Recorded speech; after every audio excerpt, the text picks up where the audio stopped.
So, the topic of the day, it's been bothering me, and I just don't know how to word it. I don't know how to put it in words. But at this point, I can't wait no more. I gotta talk. For the Sunnis and the Shias and the Alawis and the Hanbalis and the Hanafis and the Malikis and the Shafi'is and all these different sects of Islam that have divided and claimed their own territory. Do you not read the book is the question. We have been stripped from the essence of, you want to call it religion, I call it faith. I'm going to need to park for this one because this conversation is about to get very serious. Whoo! This is something I wanted to talk about for a minute now, but I've been holding back. Why? Because I don't really care what people say, to be honest with you. But there's a time and place for everything. You got to make decisions sometimes. And the decision to throw this type of topic out there, it's a very touchy topic. And there's a lot of Muslims out there, and they're not going to like it. But I'm Muslim myself. I am self-taught. I've been studying religion for a minute. And I could easily say something just isn't right.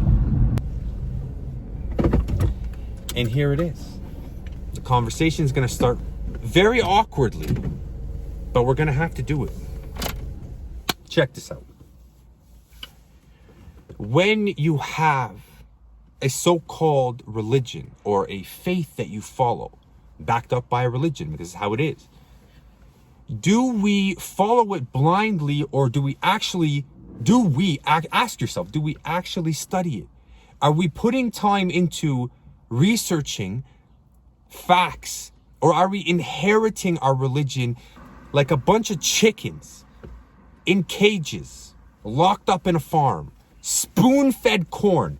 I'm not talking free-run chickens. I'm talking caged-up chickens, different size cages, all in the same little farm. I can call out to the cage over there that might be a little bit bigger than mine, the cult or the religion or whatever it is, and they might call to me.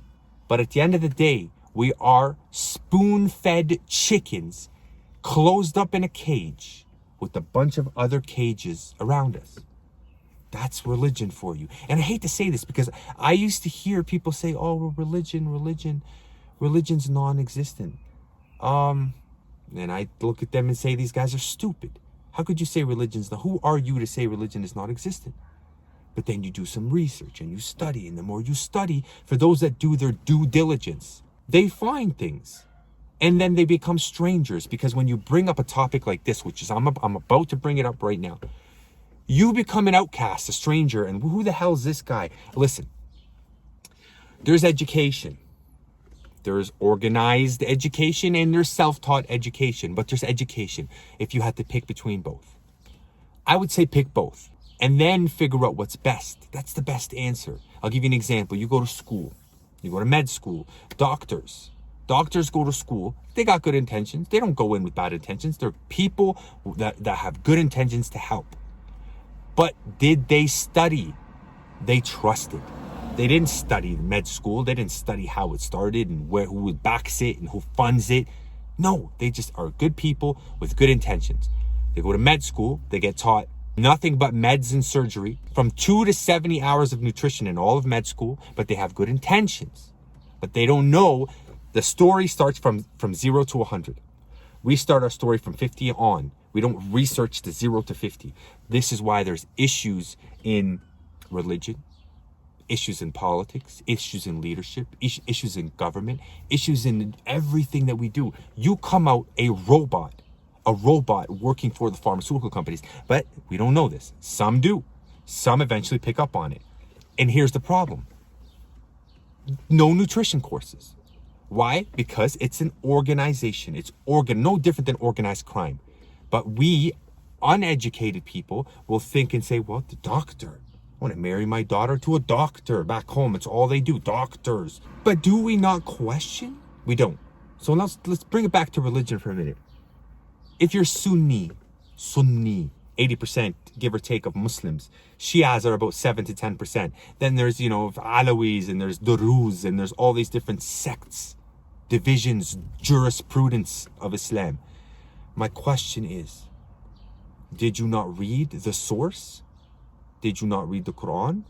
Because if I were to ask you, what is your faith? And then you tell me I'm a Sunni, you are, step number one, you're breaking the rule. The Quran is very clear. Do not divide into sects, into divisions. We are supposed to be one ummah, one group, Muslims, submitting to God, right? So why are there so many divisions? I'll tell you why. And use common sense. Start thinking about this. If the book that we don't read no more, because if we were to throw away the book right now, and just not pay attention to it, we would still have Islam. We would still be following whatever we're following right now. When we die, people, we do not take the majority or the minority with us. We do not take the Sunni groups or the Shia groups with us. You need to understand that religion and all these big bearded sheikhs, we're following blindly, and we need to be able to acknowledge this. I lived through stages of my understandings of stuff. I lived as a Sunni, born as a Sunni, but my parents were not really strict. I would say that they've inherited, but they did not inherit in a strict way. But my mom is Darzi. Darzi is a very minority group in Islam. But then I came to Canada and I met some friends, and they were Shia. I'm like, what is Shia? I don't even know what Shia is. Then I studied it. The point here is, if we are of a group and you are born into this group or jurisprudence or organization or sect or whatever you want to call it, do you just keep it going? And if you do, because the majority of you do, and I'm talking to you that have inherited thinking that you are right, well, then Buddhists are right, Hindus are right, Jews and Christians and Muslims are right. If we just pick the 5 top religions, they're all right. With the theory that you're implementing on yourself, when it comes down to religion, it needs to be implemented on everybody, or else the theory is not right. Are we talking factual, or are we talking just gibberish? Because if we're talking factual, then you have to be, listen, I'm a just person. I'm trying to find God. Are you trying to find God? I'm trying to find God. Okay, if you're trying to find God, let me think. Muslims, different sects. Christians, different sects, different Bibles. Jews, Talmud or the Torah, different divisions, different sects. If you're really trying to find the true connection, I don't want to call it faith or religion, the true connection between you and the Creator, is it not proper to probably do a little research? Unless we really don't care. Listen, if we don't care about religion, then don't care. Then don't act like you care about it. Gone. But if you claim that you are part of a team, a group or organization, then follow by the rules. Whose rules? The one that created the organization. Probably God, not man. Man is created by the Creator. Why are we following man when God is the one that sent down the rule? Why did He send down a book? Why? What's the purpose of sending down a book if we're not reading the book ourselves? Instead, we're putting that responsibility, our trust, once again, into these big bearded sheikhs and mullahs and imams that are going to get tested no different than us, that are going to die and get buried 6 feet under no different than us. Do we pass on that responsibility and close our eyes blindly? Is that the purpose of life? Have you read the Quran? Have you read what God is saying about why we are even here? We are not to follow.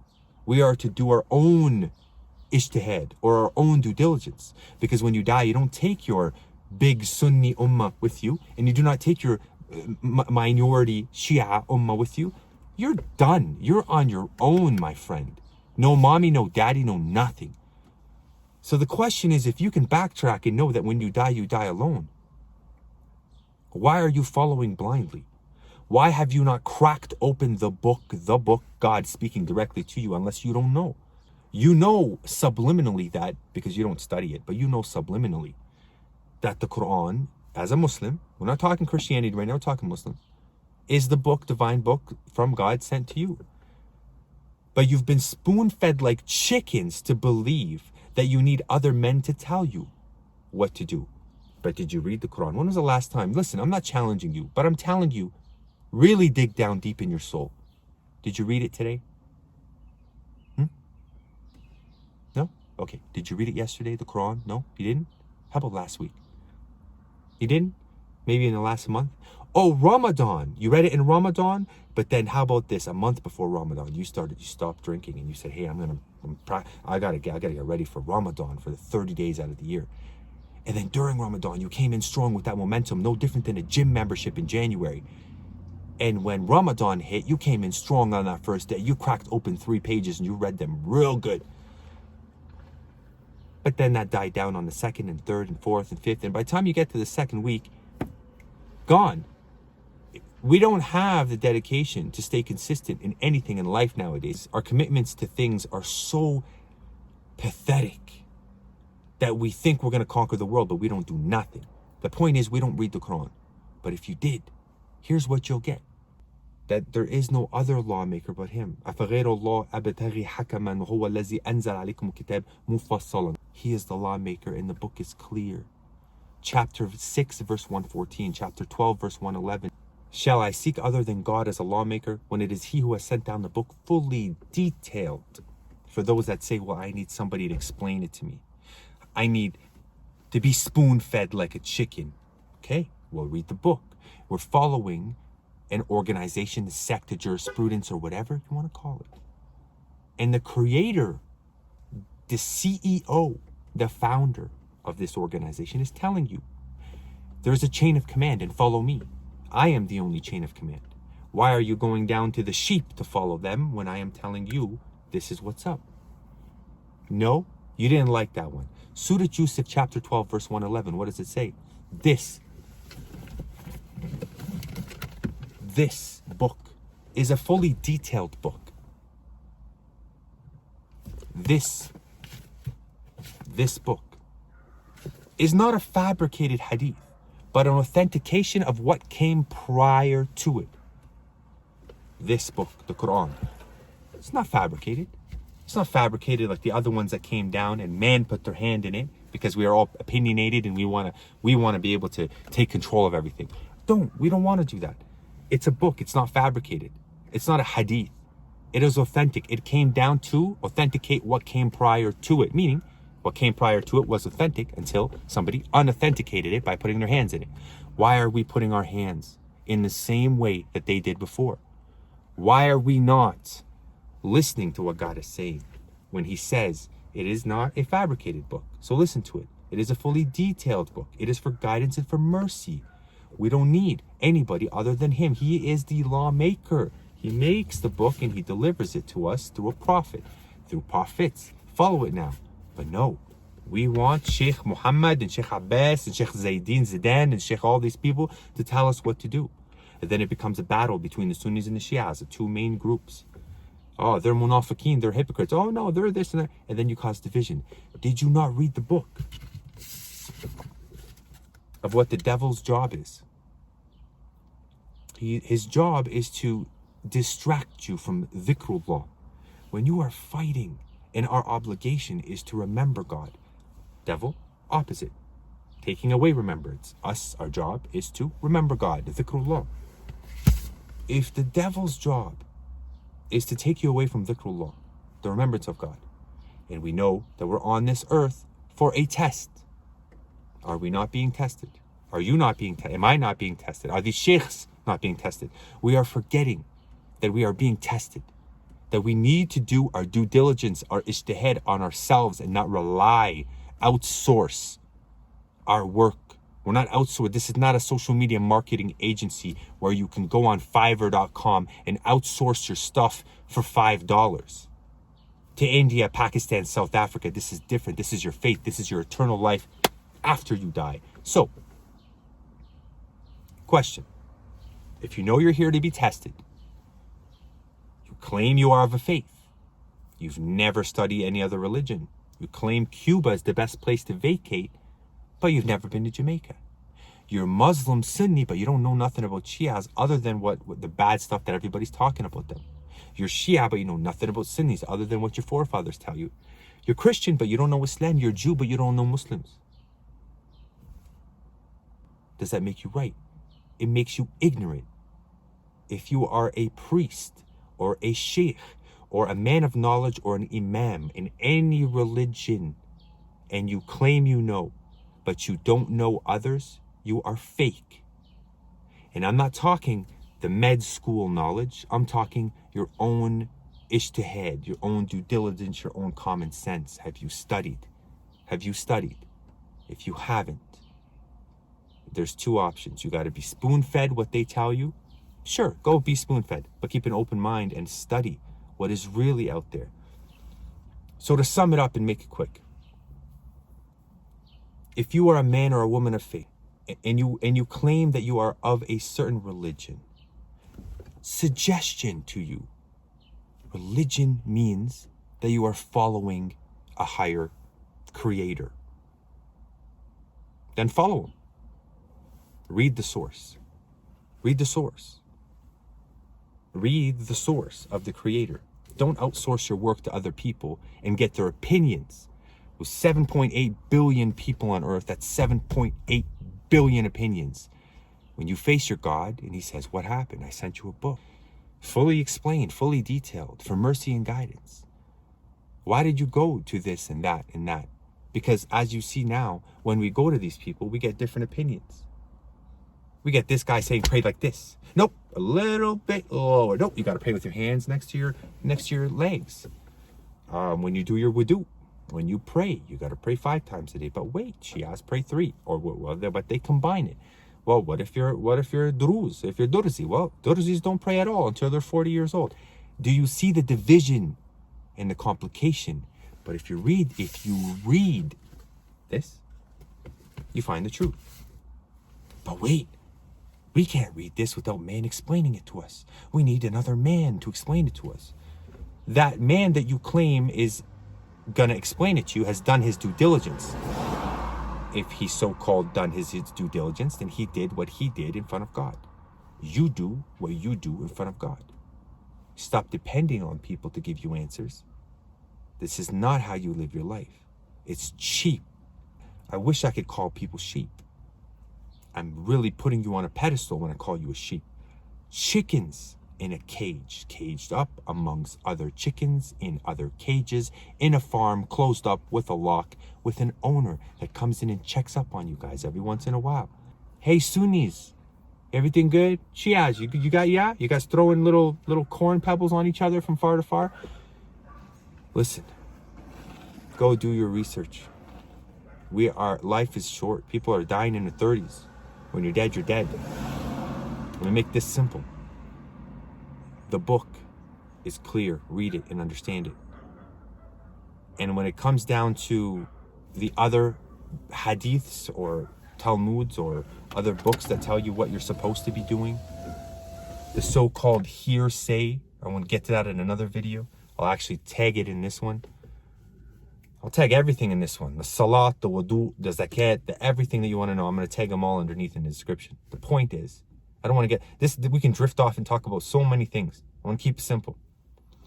Here's a little spark, like the engine of the car, a little spark plug that gets you going somewhere. Life is short. You claim a religion. I'm telling you that you're wrong.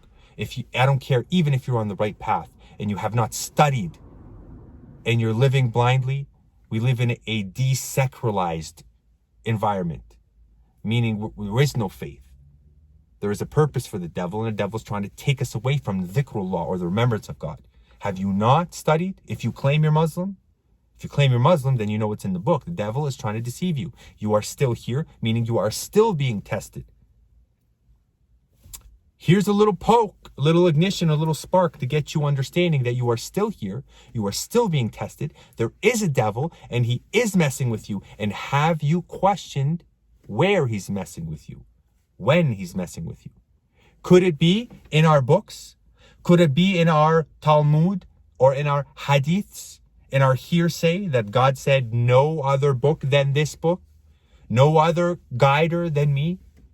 Could it be in the hadith that the Prophet himself said in our own hadiths that he told Omar to get rid of every hadith that was written? The hadiths were banned during the time of the Prophet and the time of the Khalifas. They were banned. They were not practiced. There was a time they were not allowed to. And for 150, this is what they teach us in school, 150 to 300 years after the Prophet died, they started bringing it back up. And then you'll hear all the Sunnis and Shias talking about, well, there's a reason why. No, there's not a reason why. Stop bullshitting. This book tells you there's no other hadith. Do not read any other hadith. Chapter 25, verse 30, on Judgment Day, the Prophet's going to say, they threw the book. They abandoned the book. They threw it behind their back. And they followed other stuff. That's not enough for you? So the Quran telling you that we abandoned this book. The Quran telling you that we are not allowed to read any book but this one. That the only lawmaker is God. Not enough? The fact that the Prophet himself said, throw away the books. Don't touch nothing but this. Don't touch nothing. You're going to get misguided. Follow the book from God. My job is to deliver. My sole purpose is to deliver this book to you. My job is to deliver the book to you. Accept it. Don't accept it. I'm a delivery person delivering it to you. Here it is. But then all the people want to, well, how many dates did the Prophet eat? Was it 3 when he broke his fast? Did he clean to the elbow when he washed? Or did he, we're idolizing the Prophet. It's hard to swallow. It's hard to swallow. Do your research. The Bukhari was able to gather, which is our second book right after the Quran. The Quran and then the Hadith number 1, which is Sahih Bukhari. He, in his time, was able to gather 600,000 hearsay hadiths from the Prophet. Out of the 600,000 that he gathered, he only accepted 7,275. That's a 99% garbage. Would you base your faith on 99% garbage? He, that we put our faith in, this man, that, listen, I'm not trying to belittle the guy.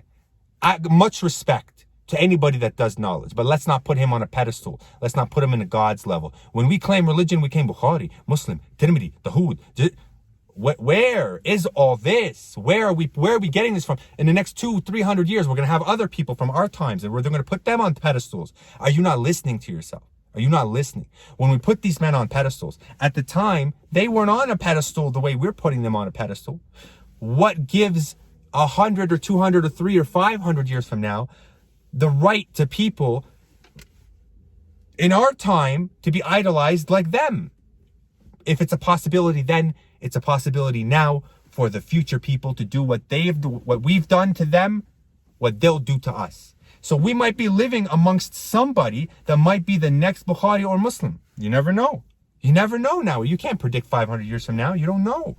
So what I'm saying is, if he himself read and did his due diligence and compiled all these readings, hearsays that the Prophet himself said don't touch, that went 300 years without anybody making, that God himself said don't touch, read only this book, but he found a way to gather up 600,000 and only accepted 7,275.